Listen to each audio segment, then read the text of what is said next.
Aloha and welcome to the Genie Show. My name is Jeannie Joseph and I'm really glad you're out there. We have a wonderful show for you today. I have Bryan and Bonnie Lowe and they are new chicken owners or chicken parents. I don't know what to call them. They've got 3 chickens in their house, or outside their house mostly I should say, and we're going to find out all about what it's like to become a new owner of chickens and raising them and all about what it's like to be a chicken family. So thank you for being with me here on the show. Thank you, Jeannie. Good to have you. Thank you. Great. Now, I know you didn't set out to be a chicken family. You started out, you're saying you wanted to get a dog, but it was too much work. Bonnie was the one that wanted a dog, and I thought that it would be too much work with a dog. Right. And so I suggested, just as a joke, well, let's get chickens instead. So that was how it all began. Bonnie, tell us what it was like to have 3 little chickens in the house.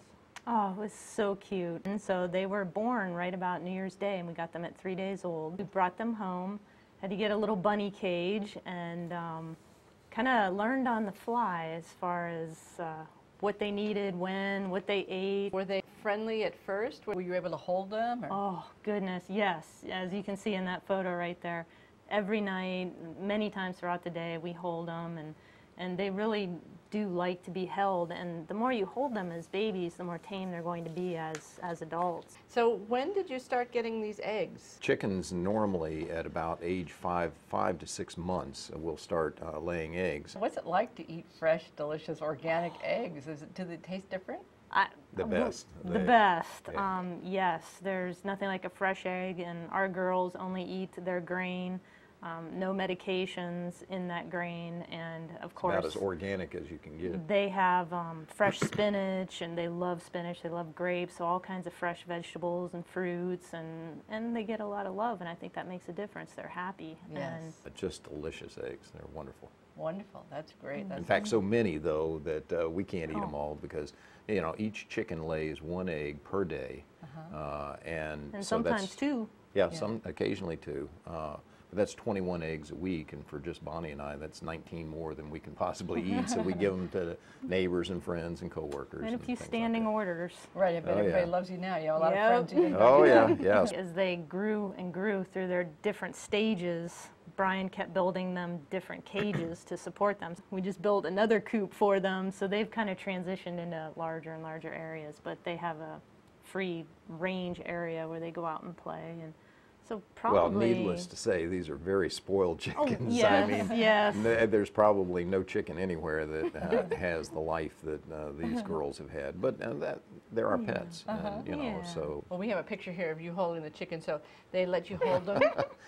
Yeah, that's in their teenage days. You can see they're still growing in their full feathers. They're Rhode Island red hens, and so it's a ruddy reddish brown color. Now I know they like to eat things from the garden, but you had some surprises. What was one day? Tell us your story about. You go ahead. Centipede. All of a sudden I looked over and Kelly, my favorite hen, had, oh goodness, it had to have been about 6 inches long, this centipede in her mouth.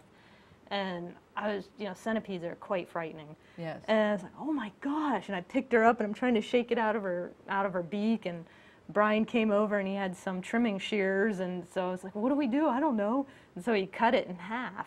And Kelly's looking at me like, Mom, what'd you do? And so I ran into the house and Googled it, can chickens eat centipedes? And it's like, yes, it's their favorite food, and that's why people have them in their yards in Hawaii. So, oh my goodness, so yes. And now our neighbors bring us centipedes. Wow. When they see them, they'll pick them up with tongs and put them in a little container and bring them over, and we'll let them out, and they just go crazy. So, and locally, the folks locally will tell you that if you have chickens in your front yard, you will not have centipedes or scorpions. Oh, and they love roaches, anything. the big ones that are outside. Oh. They're omnivores, so they will eat just about anything, but their preferred insect is centipedes. What kind of work is involved in, what's your daily routine with the chickens?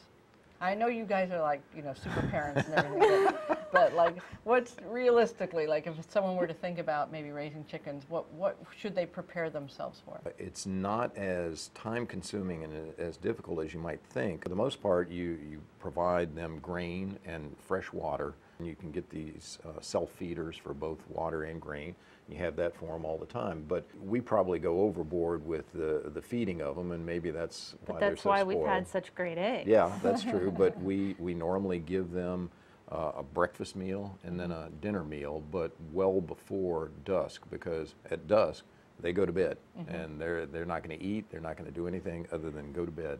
I mean, they don't actually go to bed, they go to their roost. Right. But we give them corn and fruit, grapes. They so love all kinds grapes. of fresh stuff in addition to their grain. Most farmers will tell you, well, you just throw some grain out there in the evening or the morning and they're fine. Well, you know, we of course do more than that because they're pets and we like to spend time with them. Right.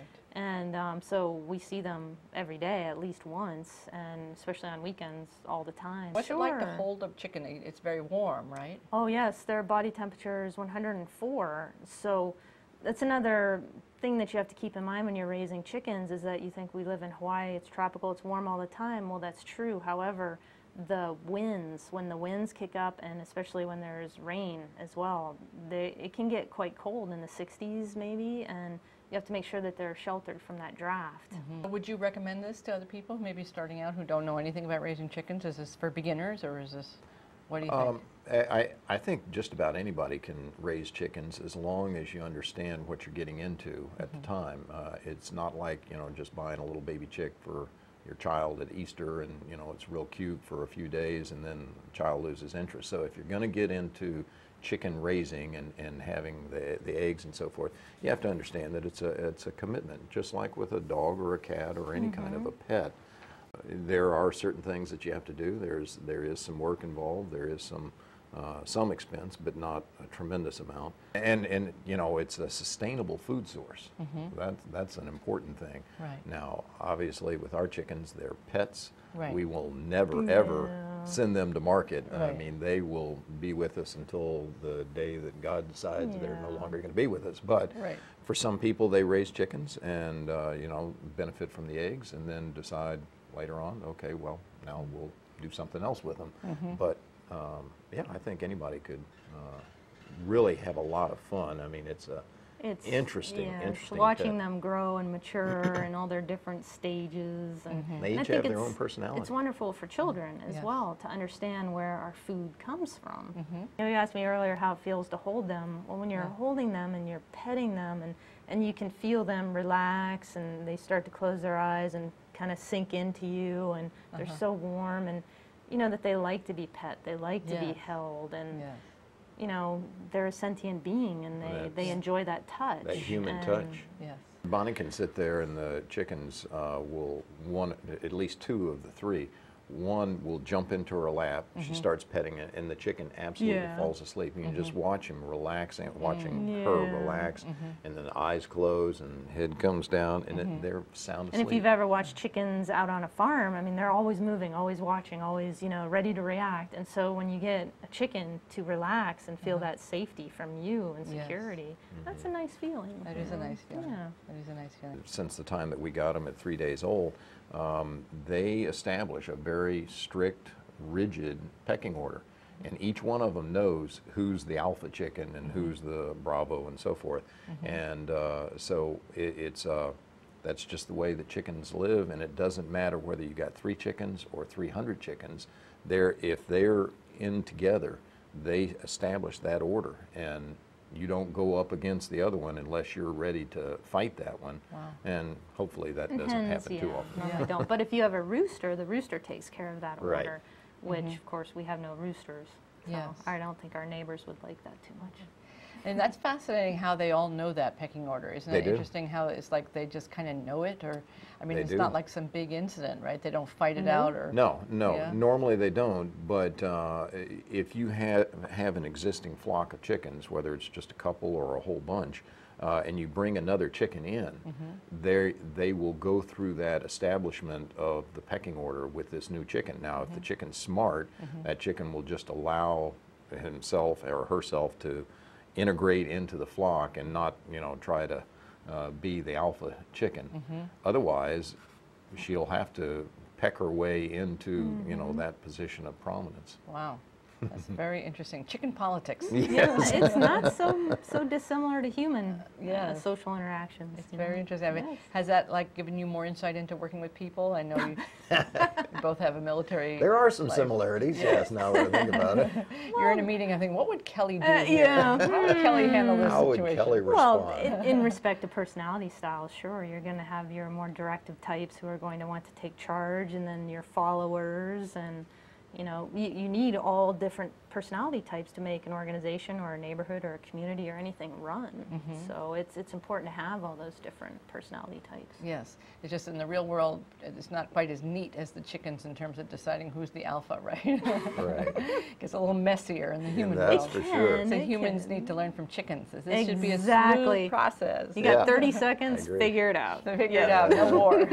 Yeah, because when they do that establishing of the pecking order, it doesn't take very long. No. Right. And so back when they were just the little yellow fluff balls, that all of that was already figured out. We didn't necessarily know until we could tell them apart a little bit better. If one chicken was going over to point A, the other two immediately would go over. Now, I don't know if that was always Kelly that I was think it was going Kelly. off someplace, and the other two knew, oh, okay, that's the leader. We're going to go see what's going on there. Whatever that leader, that alpha chicken was doing, the other two would be right there. So what have you learned from having this experience? What, you know, in what way has it enriched your lives or enriched your view of life? And for me, it's just so amazing. I had no idea that chickens could have those, I mean, call them feelings, whatever you want to call them. But, I mean, I've always loved and appreciated all of God's creatures, but I never knew that chickens could sit in your lap and hang out and like to be pet. So it's just a greater understanding of animals in general. I mean, we have cats and had dogs in the past. Well, we haven't yet, but Bryan actually said we could get a dog now. So, Yeah. yeah. So it just gives you an understanding that, yes, maybe the animal doesn't feel an emotion, so to speak. They still have feelings. They still feel good, bad, danger, fear, and love and safety. I mean, you know, Also, when you just makes think you think about a it, little more. So maybe those are emotions. Oh, sure they are. They And are. chickens really are the only animal that I can think of that every single day that they're capable of giving to humans, they do through Yes. their eggs. So, I mean, Or if they're, there's, you know, if they're going to market too, to be there's no consumed. better It's- proof of a higher power of God that providing, you know, an animal that can sustain humans. If all you had to eat every day was a chicken, an egg, a chicken egg, you would live for a survive. long, long time because Yes. it's got, in that one little egg, it's got virtually everything that you need to sustain human life. Yes. So If you eat the shell as well, because then you have the calcium. I don't know of too many other animals that do that. Yes. That's a very important insight. Well, hopefully people will be inspired by watching this show and realize the beautiful gift that chickens are in our world, and maybe treat them a little better in all the ways that you find them, and maybe consider having chickens yourself. It's so wonderful that you've had this experience, and I think it will inspire other people to maybe consider getting started having chickens in their lives. I hope so. Thank you so much for Thank coming out you, with Jeannie. us. Yeah, thank for you. taking Really your appreciate time. Yeah. And if you have more questions, you know how to get in touch with us. My name is Genie Joseph. You've been watching The Genie Show, and we'll see you again very soon, I hope. Aloha for now.